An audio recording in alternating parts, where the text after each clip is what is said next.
하나님께서 우리를 사랑하셨는데 그 사랑하심이 어떤 역사를 이루었는가?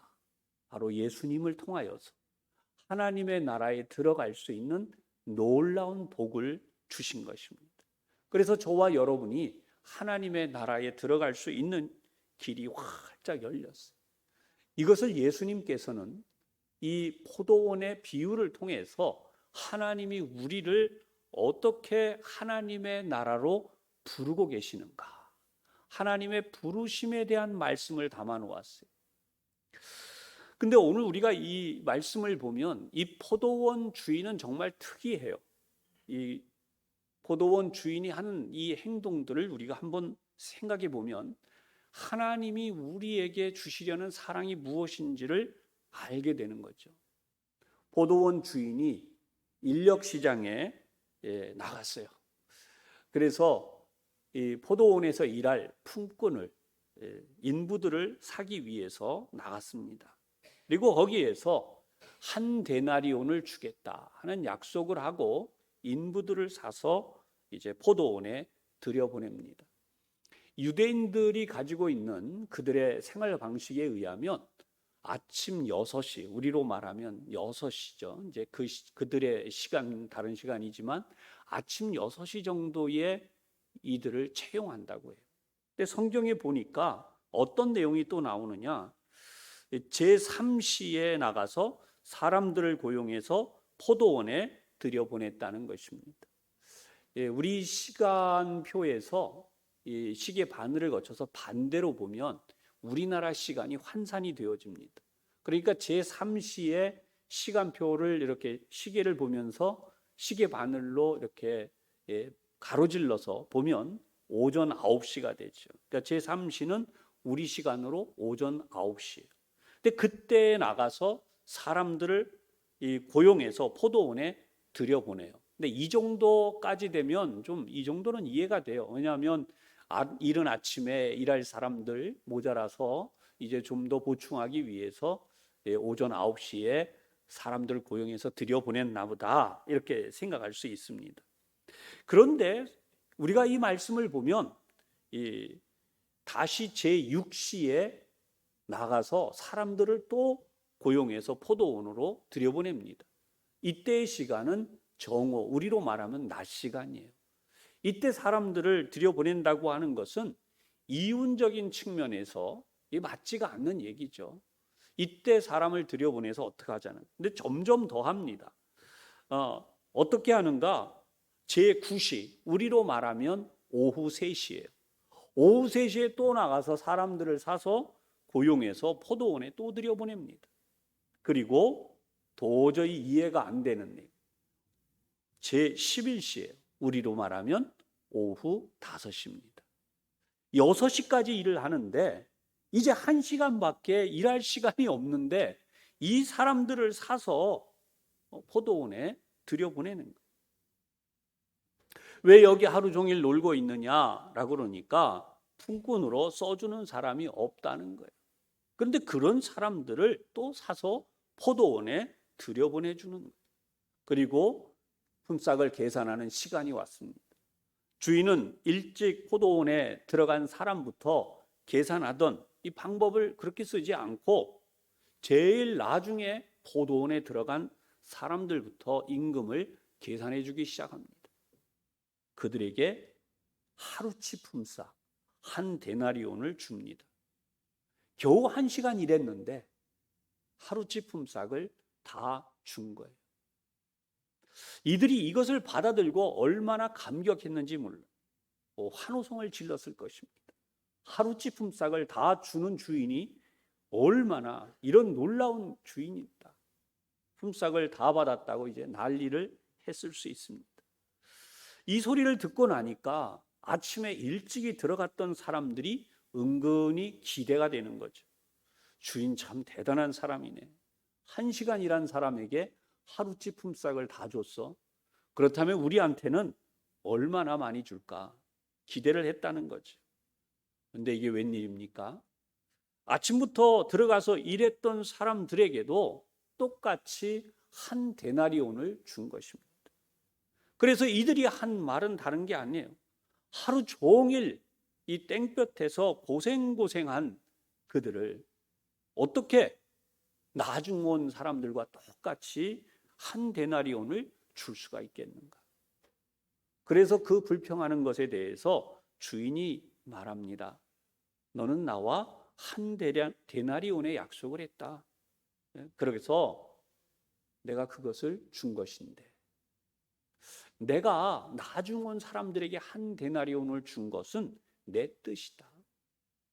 내가 한 그것 때문에 왜 나를 악하게 보느냐? 성경에는 명백히 내가 선함으로 나를 악하게 보느냐라고 했어요. 이것은 한 데나리온을 주는 그 선한 주인의 마음을 악하다라고 말한 것에 대한 분명한 지적이죠. 이 내용을 보면서 오늘 우리가 하나님께서는 천국에 들어가기 위하여 우리를 얼마나 사랑으로 부르시는가라고 하는 사실을 알게 하시려는 것입니다. 예수님이 이 비유를 통해서 천국에 들어가는 것을 어떻게 소개하고 있는가? 첫째로 하나님께서는 모든 시대에 천국에 들어갈 백성을 부르고 계신다는 것입니다. 우리가 이 포도원 비유를 보면 세상에 있는 포도원 운영하는 방식으로서는 도저히 납득과 이해가 되지 않는 내용이에요. 하지만 바로 이 역사적인 의미들을 본다면 바로 하나님의 구원의 역사라고 하는 측면에서 이 말씀을 이해할 수 있게 되는 거죠. 구약 성경을 보면 하나님께서는 이스라엘 백성을 하나님의 백성으로 부르셨어요. 역사를 더듬어 볼 때 이들은 참으로 일찍이 하나님의 백성으로 부르심을 받은 것입니다. 그래서 하나님의 구원의 일을 함께 감당하며 믿음으로 살아온 백성들입니다.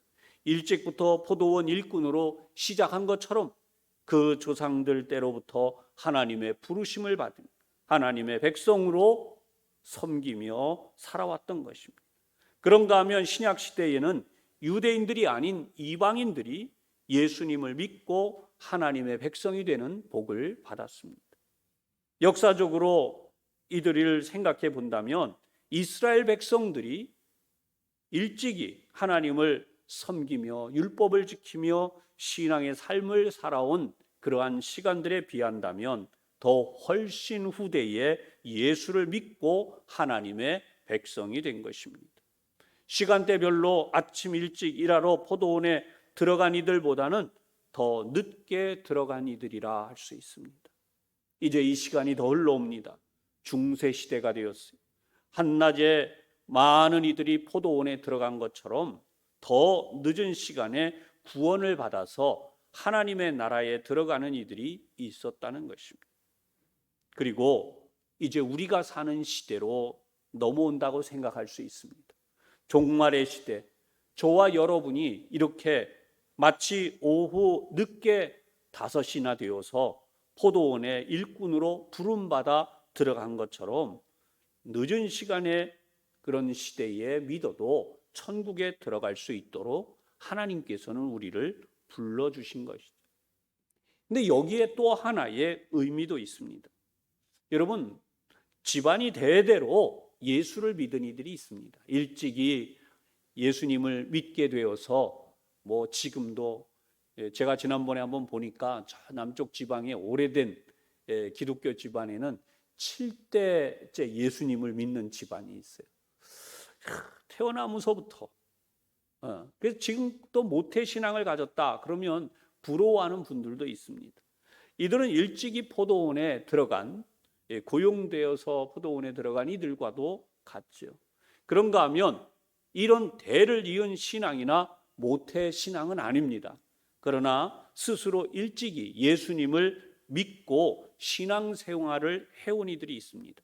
이들은 오전 9시에 포도원에 들어간 이들이라 그렇게 생각할 수 있습니다. 그러나 그 뒤에 학생 시절 혹은 젊은 시절에 예수님을 믿게 된 이들도 있습니다. 이들은 정오와 같은 낮 시간에 부름을 받은 이들과 같다고 하겠습니다. 마찬가지로 오후 3시에 고용된 이들이 있습니다.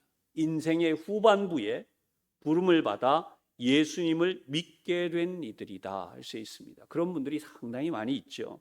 마지막으로 이제 오후 5시에 고용된 이들처럼 인생의 황혼이 되어서 예수님을 믿게 되신 분들도 있습니다. 자, 이 성경을 보면요, 한 데나리온을 주잖아요. 이 의미가 무엇인가? 바로 일찍이 믿은 이들이나 중간에 믿은 이들이나 인생의 황혼에 예수를 믿은 이들이나 하나님께서는 모두에게 똑같이 구원이라고 하는 한 데나리온의 선물을 주신다는 것입니다. 이것이 아버지 하나님의 마음이 되는 거죠. 오늘 이 자리에서 이런 하나님의 마음에 대해 더욱 깊은 감사와 감격이 느껴지시는 여러분들이 되시기를 바랍니다. 두 번째로 하나님의 구원하심에는 차별이 없다 하십니다. 이것은 어떤 의미인가? 시간대별로 주인이 나가서 품꾼들을 고용했는데 이 시간의 흐름을 보면은 굉장히 놀라운 사실이 있어요. 그것은 아침 일찍이 나가서 고용한 이들은 일꾼으로 적합한 사람들입니다. 왜냐하면 이 사람들은 일을 할 준비가 된 사람들이에요. 내 가정을 먹여 살려야겠다, 이런 각오도 있고 또 이들은 체력도 있는 사람들이에요. 준비되어지고 체력이 있고 일찍 나왔다라고 하는 면에서 아주 근면하고 성실한 사람들입니다. 이런 사람들은 당연히 어느 주인이나 다 데려다가 자기 포도원에 일을 시키고 열심히 일하도록 그렇게 한다는 거죠. 그런데 오전 9시에 나가서 품꾼들을 이제 고용을 합니다. 물론 이들은 아침 6시에 나온 사람들보다는 열심히 떨어지는 사람들이에요. 그렇지만 이 사람들은 그 나름대로 쓸모가 있습니다. 아주 열심히 일할 사람들입니다. 그런데 이제부터 생각해 보십시다. 한낮인 정오까지 일자리를 얻지 못하고 거기에 있는 사람들, 어떤 사람들일까요? 한낮에 우리나라에서 인력시장 운영하지 않죠. 어느 나라나 이거는 마찬가지입니다. 그런데 이 사람들을 고용해서 들여보내요. 이 사람들 어떤 사람들일까요? 훨씬 더 열정이 떨어지고 또 준비가 덜 됐고 모든 면에 결함이 있는 사람들이다, 이렇게 볼 수 있어요. 그런데 이 사람들을 고용을 해서 들여보내는 거죠. 더 생각을 해보십시다. 같은 이치로 그야말로 오후 3시에 장터에서 빈둥거리고 있는 사람들, 이 사람들 거의 일을 포기하다시피 한 사람들이에요. 그럼에도 불구하고 이런 사람을 주인은 고용을 합니다. 그래도 기가 막힌 일은 오후 5시에 나가서 장터에서 있는 사람들을 고용해서 들여보내요. 세상의 기준으로는 도저히 품꾼으로 적합하지 않은 사람들이, 거들떠도 보지 않을 사람들입니다. 정확히 말하면 능력 없는 사람들입니다. 힘없는 사람들입니다. 부지런하지 못한 사람들입니다. 게으른 사람들입니다. 인생의 낙오자입니다. 여러분, 이런 사람들이 어떻게 포도원에 들어가 일할 수 있습니까? 여러분, 우리 사회를 보십시오. 저마다 다 비판하고 이야기할 때에 얼마나 정당한 사유와 정당한 이유들을 말들 합니까? 참 똑똑한 말이고 다 옳은 말입니다. 그런데 알고 보면 그들이 있을 곳, 우리 사회에 문제가 있고 고통을 당하고 어려움 당하고 있는 이런 사람들에 대하여는 정말 일절 관대함이 보이지 않는 거죠. 저는 이 오후 5시까지 남아있는 이 사람들에게 엄청난 연민이 느껴져요. 왜냐하면 하나님의 마음이 그렇기 때문이에요. 예수님이 하나님의 마음을 이 내용으로 소개하고 계시기 때문이에요. 오죽하면 이 사람들은 오후 5시까지 그 장터에서 그러고 있을까? 극적으로 이렇게도 생각해 봤어요. 어쩌면 이 사람들은 장애자일지도 모른다.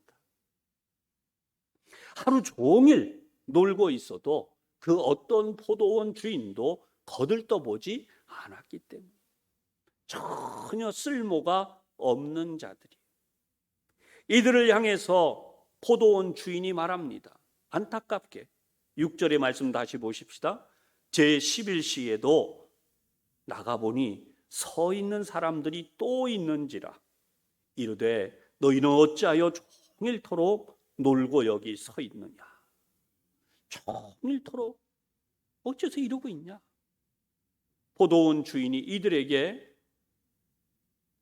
포도원 주인에게 이들이 대답하는 말이 있어요. 그 7절이에요. 이르되 우리를 품꾼으로 쓰는 이가 없음이니이다. 이르되 너희도 포도원에 들어가라 하니라. 정말 이 대답이 기가 막혀요. 우리를 품꾼으로 쓰는 이가 없음이니이다. 우리가 인생을 살면서 하나님, 저는 이제 어떻게 해야 돼요? 저는 망했어요. 저는 끝났어요. 제 인생 더 이상 어떻게 할 방법이 없어요. 인생의 막장 마지막, 더 이상 어떻게 할 수 없는 그 마지막 자리에서 할 수 있는 말이 바로 이 말 아니겠어요? 인생 헛살았어요. 내 인생 더 이상 어떻게 할 수가 없어요. 여러분, 어느 순간 문득 우리가 우리의 인생을 돌아볼 때에 이런 고백을 하는 분들이 의외로 많다고 해요. 여러분, 대기업 회장이고 사장이라고 이런 후회가 없다고 누가 장담하겠습니까? 정말 이 땅에 우리가 가장 보람을 느낀다는 교사라는 직업을 비롯해서 정말 이 보람 있는 모든 삶을 살아갈 수 있는 사회적 지위와 환경을 가진 이들조차도 자신의 가정이 사회의 본이 되지 못하고 삶에 드러나는 이런 모든 부분에 대해서 꼭꼭 숨겨오다가 뭔가가 드러나기 시작하면 그런 것에 대해서 우리 사회에 지금 민낯이라고 말하는 드러난 이야기들이 있지 않습니까? 여러분, 기가 막힌 이야기예요. 우리를 품꾼으로 쓰는 이가 없음입니다. 저희는 버려진 자들입니다. 아무리 일하고 싶어도 저희 같은 자들을 써주는 이가 없습니다. 이때 주인이 주저없이 하는 말이 너희도 포도원에 들어가라. 조건을 묻지 않아요. 이유를 묻지 않아요. 우리 같으면 훈계를 하고 막 그런 거 하나 따져 묻지도 않아요. 그냥 너희도 포도원에 들어가라. 도무지 이 말씀의 의미는 무엇일까? 여러분, 이것은 하나님이 우리를 구원하시고자 하시는 하나님의 마음, 하나님의 사랑을 보여주십니다. 여러분, 하나님이 우리를 이 땅에 태어나게 하실 때에 무능한 자로 만드신 사람 한 사람도 없다고 봐요. 사랑받지 못할 자로 태어난 사람이 한 명도 없다는 거예요. 그런데 태어나서 보니까, 살다 보니 그런 환경들이 생겨나고 문제들이 생겨나고 고통에 빠지는 거예요. 여러분, 우리 힘으로 어쩔 수 없는 경우도 있습니다. 마귀 사단이 이 세상에서 인간들을 괴롭히다 보니까 원치 않는 일들도 우리 가운데 다 생기는 거예요. 앞에서 말씀드렸지만 완전한 세상, 하나님의 사랑이 온전히 전달되는 곳, 모든 열매가 제대로 잘 맺혀지는 곳, 하나님의 나라밖에 없습니다. 범죄하고 타락한 인간으로 인하여 하나님이 만드신 완전한 세상이 무너지고 파괴됐기 때문이죠. 그런 의미에서 보면 하나님께서 우리를 구원하시는 그 사랑에 대해 우리가 분명히 알아야 돼요. 여러분, 하나님께서는 우리의 능력을 보고 구원하지 않으셨어요. 그랬다면 저도 여러분들도 구원받을 수 없습니다. 지위 고하를 따지지 않으십니다. 빈부 귀천을 묻지 않으십니다. 신분이 어떠냐 그거 관계하지 않으십니다. 의인과 죄인을 가리지 아니하시고 우리를 구원하고자 하신 것이. 할렐루야. 여러분, 이게 우리에게 엄청난 상상할 수 없는 은혜라는 것입니다. 상상할 수 없는 은혜. 예수님을 구주로 영접하기만 하면 하나님의 자녀가 되는 복을 주셨다. 세상 사람들은 코웃음을 칩니다. 웃기고 있네. 그런가 하면 어떤 이들은 이상한 말까지 해요. 하나님의 귀한 은혜를 값싼 은혜로 바꾸는 이야기 하지 말라고. 여러분, 물론 신학적인 의미로 말하는 이들도 있고 그런 의미를 깨닫게 하려는 부분도 있습니다. 그러나 명백한 사실이 있습니다. 하나님은 값싼 은혜를 베푸신 분이야.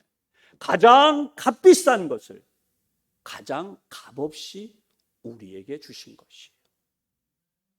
여러분, 이 사실이 여러분의 마음에 깨달아지시기를 바랍니다. 우리가 일생 동안 백두산 같은 산을 하나 만들어야 구원받는다. 그래서 누가 죽어라고 백두산 같은 산을 하나 만들었어요. 구원받을까요? 못 받아요. 백두산을 만들 수도 없지만 구원받을 수 없어요.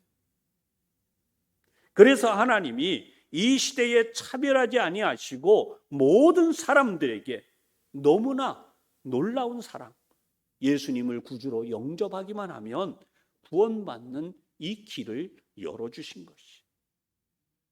그런 의미에서 오늘 우리가 이 민족의 명절을 앞두고 생각해 봐야 되는 중요한 사실이 있어요. 사람들을 쳐다보며 우리 자신을 느낄 때도 이런 분들 만날 수 있습니다. 나는 구원받기엔 이미 늦었어. 당신들이나 잘 믿어. 심지어 연세 드신 부모님들 중에는 그래, 너희들이나 잘 믿어라. 나는 이미 늦었어. 이런 분들이 있어요. 사랑하는 교우 여러분, 하나님 앞에는 구원받기에 늦은 사람이 없습니다. 하나님께서는 할 수만 있다면 바로 이 오후 5시에 고용된 사람들처럼 인생의 막차를 태워서라도 구원하시기를 원하시는 것입니다. 이것이 하나님의 마음이에요. 아멘. 여러분, 이번 명절에도 혹시 믿지 않는 가족, 또 세대가 바뀌면서 이렇게 신앙에 대하여 해이해진 이들, 정말 하나님의 마음을 깨달아서 믿음으로 살아가는 일에 위로와 격려를 더하시기를 주님의 이름으로 부탁을 드립니다. 마지막 세 번째는요, 나중에 믿은 사람이 신앙이 앞설 수 있다라고 경고하세요. 오늘 본문 16절이에요. 이와 같이 나중된 자로서 먼저 되고 먼저 된 자로서 나중되리라. 성경이 오묘한 거는요, 성경의 말씀을 풀 때마다 새로운 해석이 되는데 이 말씀의 의미는 어떤 의미로 우리가 오늘 해석해 볼 수 있느냐? 뒤늦게 예수를 믿은 사람들에게 주시는 말씀입니다. 예수를 늦게 믿게 되었지만 내가 늦게 믿게 되었기 때문에 먼저 믿은 사람에 비해서는 내 믿음이 크지 않을 거야, 이렇게 낙심하기 쉽죠. 그런데 그렇게 하지 말고 더 열심히 신앙생활을 하라는 말씀이에요. 그러면 믿음의 성장이 빠르게 일어나서 더 큰 믿음으로 살아가는 믿음의 사람이 될 수 있다. 이것이 주님의 뜻이라는 거예요. 하나님의 뜻이라는 거예요. 성경에는 오늘 이 말씀이 나와 있는 이 앞쪽 19장에 아주 대표적인 예가 나와 있어요. 한 부자 청년이 예수님을 찾아왔어요. 예수님께 질문합니다. 선한 선생님이여, 내가 무슨 선한 일을 하여야 영생을 얻을 수 있겠습니까? 예수님이 이때 두 가지 말씀을 하시죠. 하나님 한 분 외에는 선한 이가 없다. 모든 인간이 죄인이라는 사실을 말씀한 거예요. 너의 힘으로 구원받는 게 아니야 라고 하는 것을 이미 말씀한 거예요. 또 하나가 뭐냐면 너의 재물을 다 팔아 나누어 주고 나를 따르라 라고 말씀을 하셨어요. 그런데 이 부자 청년이 예수님의 말씀을 들으면서 자신의 재물을 팔라, 그리고 와서 나를 따르라 라고 하는 말씀이 마음에 딱 걸려버립니다. 그래서 그만 그대로 돌아가고 말아요. 우리가 이 청년을 보면 어릴 때부터 신앙생활을 했습니다. 먼저 믿는 자였어요. 그런데 그만 예수님의 말씀에 순종하지 못하고 포기하고 돌아가게 돼요. 그 자리에 나와 있던 예수님의 제자들보다 어떤 면에서는 신앙적으로 훨씬 더 앞서 있던 자였어요. 그런데 예수님의 제자들보다 못한 자로 뒤처지고 말았다는 것이죠. 왜 그렇게 됐을까요? 자신의 뜻대로 하려고 했기 때문이죠. 우리가 신앙생활은 하나님의 뜻대로, 예수님의 인도하심을 따라 순종해야 그 신앙이 제대로 성장한다는 거죠. 그런 의미에서 오늘 8절의 말씀을 다시 본다면 여기에 엄청난 비밀이 들어있어요. 8절, 저물매 포도원 주인이 청지기에게 이르되 품꾼들을 불러 나중 온 자로부터 시작하여 먼저 온 자까지 싹쓸 주라. 하나님의 방법은 무엇인가? 나중 믿은 자들도 귀히 여기시는데 이걸 처음에 일한 순서대로 원래 품삯을 주는 전통적인 건데 그렇게 하지 않았고 이들에게 품삯을 줘요. 그날 일한 것, 그날 먹는 것, 그 당시에 일반적인 관례고 살았던 사람들이 생활이 그날 받아서 그날 살았기 때문이에요. 그런데 이것은 성경에 숨겨진 영적인 비밀이 있어요. 이 세상의 모든 삶을 마치고 하나님 앞에 나아가 심판을 받는 종말의 때 한 사람 한 사람 그 인생의 결산을 하는 때도 되고 이 세상의 마지막 때를 가르치기도 하는 것입니다. 그렇다면 청지기는 누구인가? 그 당시에 청지기는 주인에게 위탁을 받아서 관리하는 관리자였는데 이 성경에서의 비유는 바로 예수님을 가르치는 것입니다. 집주인이 바로 이 청지기를 통해서 품삯을 지불하듯이 성부 하나님께서 성자 예수님을 통하여 구원이라는 품삯을 베풀어 주시는 거죠. 이렇게 나누어 주시는 이 과정을 보면 왜 나중 온 자들을 먼저 주었나? 여러분, 우리는 공로에 대한 생각이 많아요. 처음 시작한 사람들이 얼마나 많은 공로를 세웠나? 여러분, 지금도 우리는 예수를 늦게 믿었다고 해도 어떤 분들은 이 공로에 대한 생각이 굉장히 많아요. 그런데 여러분, 구원이라고 하는 것은 인생의 공로하고 아무 상관이 없어요. 이거 말씀을 오해하지 마시기 바랍니다. 하늘에 우리가 상급을 쌓는 것, 그것으로 또 바꾸어서 오해하는 분들이 나올 수 있어요. 그렇지 않습니다. 구원이라고 하는 것의 관점이 가장 중요한 것이에요. 하나님의 절대 주권, 하나님의 무조건적인 은혜, 그것으로 우리가 구원을 받는다는 것에 대하여 명백히 말씀을 하세요. 그러기에 이 말씀은 바로 세리, 마태, 삭개오 이런 죄인들, 그 당시에 사람들이 인정하지 아니하고 지옥에 갈 자들로 돌려버리고 있는 바로 그런 자들, 무시하던 그런 자들이 오히려 대제사장 바리새인 서기관들보다 먼저 천국에 들어가는 복을 누리게 된 것입니다. 이 사실을 예수님은 마태복음 21장 31절에 말씀하셨어요. 예수께서 그들에게 이르시되 내가 진실로 너희에게 이르노니 세리들과 창녀들이 너희보다 먼저 하나님의 나라에 들어가리라. 하나님은 세상을 이렇게 바꾸시는 이유를 설명해요. 그것은 바로 세상이 버린 자들조차도, 세상이 버려버린 자들조차도 하나님께서는 버리지 않으신다는 것입니다. 여러분, 오늘 이 말씀이 여러분들에게 하나님의 사랑으로 깊이 전달되기를 바랍니다. 오늘 말씀을 정리해 보겠습니다. 첫째로, 예수 믿고 구원받는 복을 우리에게 주셨어요. 우리를 포도원의 품꾼처럼 부르신 것입니다. 늦은 시간, 우리 인생의 말년까지도 어느 누구라도 가리지 않으시고 다 마지막까지 예수님의 이름을 부르기만 하면 구원을 받는 은혜와 복을 주셨어요. 두 번째로, 우리 구원받은 자들이 예수님을 위해 사는 복을 주셨습니다. 여러분, 예수 믿은 것이 복이에요. 예수 믿은 것이 얼마나 놀라운 복이에요. 그런데 그 복 외에도 예수님을 위해 사는 복을 주셨다는 것입니다. 우리가 이 사실을 알아야 돼요. 아침 일찍부터 수고한 것 헛된 거 아닙니다. 이미 큰 복이에요. 일찍이 예수님을 믿고 구원받은 것 얼마나 큰 복인지 몰라요. 주의할 것은요, 여러분, 삐딱하게 말해서 이렇게 말하는 분이 있어요. 아이고, 뒤늦게 예수 믿은 사람들이 더 좋겠네. 그렇지 않아요, 여러분. 그건 잘못된 말이잖아요. 예수 믿었다는 것에 대하여 함께 사랑하는 마음으로 이야기를 해야지. 그리고 처음 예수를 믿은 사람도 더 열심히 믿어야 돼요. 나중에 예수 믿은 분들도 더 열심히 믿어서 하나님의 은혜를 헛되이 하지 않는 믿음의 삶을 살라 하는 의미로 이 말씀을 이해해야 하는 것입니다. 한 데나리온의 의미는 품삯으로서 계산되어진 것이 고정된 의미로 볼 것이 아니라 우리에게 구원이라고 하는 하나님의 놀라운 선물로 주셨다라고 하는 것에서 구원받은 사실을 정말 감사하고 귀히 여기고 더 열심을 가지고 살아가야 한다라고 하는 사실을 주님이 말씀하신 것으로 이해해야 하는 것입니다. 그러기에 여러분, 이 명절에도 또 명절이 아니더라도 우리가 전도하고 이웃을 전도하고 예수님을 믿도록 하는 일에 열심을 내야 한다는 것입니다.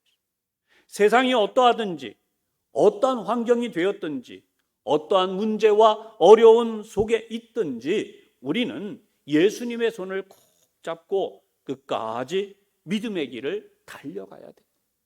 그리고 이 믿음의 길에서 반드시 우리 하나님을 기쁘시게 하고 하나님의 뜻을 이루어드리는 가운데 우리의 인생을 주님 앞에서 결산할 수 있는 저와 여러분이 되시기를 주님의 이름으로 축원합니다. 기도드리겠습니다. 하나님 아버지, 오늘 말씀을 통해 우리 죄인들을 구원하시기 원하시는 하나님의 그 간절하신 마음을 알게 하시니 감사드립니다. 한 영혼이라도 더 구원하시기를 원하시는 하나님의 참 사랑, 쓸모없고 부족하고 죄인들일지라도 하나님께서는 저희들을 구원하기를 원하시기에 하나님의 그 사랑의 뜻에 저희들이 조금이라도 보답하여 한 영혼이라도 한 가정이라도 더 주님 앞에 나오는 구원의 역사를 이루며 사는 저희들이 되게 하여 주시옵소서. 하나님 아버지, 온 교회 위에 하나님의 은혜를 더하여 주시옵소서. 가정마다 성령으로 충만하게 하여 주시옵소서. 추석 명절을 보내기 위해 분주한 마음을 가진 모든 상황 속에서 믿음의 가정은 더욱 믿음으로 서게 하시고 아직 주님을 온전히 믿지 못하고 있는 가정에는 구원의 은혜를 베풀어 주셔서 온 가족이 구원받는 은혜를 주시옵소서. 또한 외로운 이들을 하나님 사랑하여 주셔서 주님의 사랑과 위로를 내려 주시옵소서. 경제적 어려움이 있는 이들, 가정의 아픔이 있는 이들, 특별히 질병 중에 있는 이들 주님의 손길로 만져주시고 병상의 고통을 주님의 보혈로 치료하여 주셔서 마음의 외로움을 위로하시고 새 힘을 허락하여 주시옵소서. 또한 믿음으로 이 자리에 나와 예배하는 이들의 영육을 강건하게 하여 주시옵소서. 군에 있는 자녀들 눈동자같이 지켜주시고 머리털 하나 상하지 않도록 보호하여 주시옵소서. 유학 중에 있는 자녀들이 있습니다. 그들의 믿음을 지켜주시고 배움의 길에 뒤처지지 않도록 지혜와 총명을 더하여 주시옵소서. 고3 수험생들이 있습니다. 우리 주님 붙들어 주시옵소서. 우리 주님 예비하신 대학에 잘 지나가도록 은혜의 손길로 인도해 주시며 수시를 준비하는 자녀들 시험을 잘 치르게 하여 주시옵소서. 정시를 준비하는 자녀들도 잘 준비할 수 있도록 은혜 베풀어 주시옵소서. 이 한 주간 주님의 사랑의 품 안에 저희들을 품어주시기를 예수님 이름으로 기도하옵나이다. 아멘.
하나님 아버지, 저희들을 사랑하여 주셔서 세상에서 사는 동안 하나님의 사랑과 은혜를 주심으로 귀한 삶의 열매들을 주심에 감사를 드립니다. 이 모든 거두게 하신 승리의 열매들을 이 시간에도 계수하며 하나님 앞에 올려드립니다. 10분의 1을 구분하여 하나님 앞에 드립니다. 나머지 9으로 살아가는 동안 악한 원수 사단 틈타지 못하도록 지켜주시옵소서. 하나님이 복을 내리시리라 약속하신 말씀처럼 복받는 역사를 주시옵소서. 하나님, 감사한 일이 있어 감사의 예물을 드립니다. 30배, 60배, 100배로 감사한 일들이 늘어가게 하여 주시옵소서. 하나님을 알지 못하는 이들을 안타까이 여겨 선교의 예물을 드리오니 예물이 가는 곳곳에 국내에 해외에 모든 선교 현장에서 구원의 역사가 충만하게 하여 주시옵소서. 건축 비전 헌금을 하나님 앞에 드립니다. 우리 부천 산성교회가 주님 오실 때까지 아름다운 교회로 더욱 세워져 가게 하여 주시옵소서.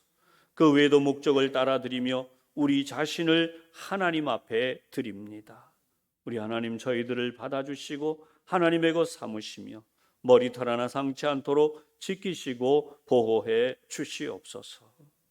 하나님 앞에 드린 우리의 모든 정성에 대하여 하늘의 문을 여시고 하늘의 모든 신령한 복을, 땅의 문을 여시고 이 땅의 모든 기름진 복을 주의 자녀들 위해 풍성하게 베풀어 주옵소서. 주님 앞에 드린 이 모든 정성, 하나님의 나라와 주님의 몸된 교회를 위해 소중히 사용되게 하여 주시옵소서. 예수님 이름으로 봉헌기도 드리옵나이다. 아멘.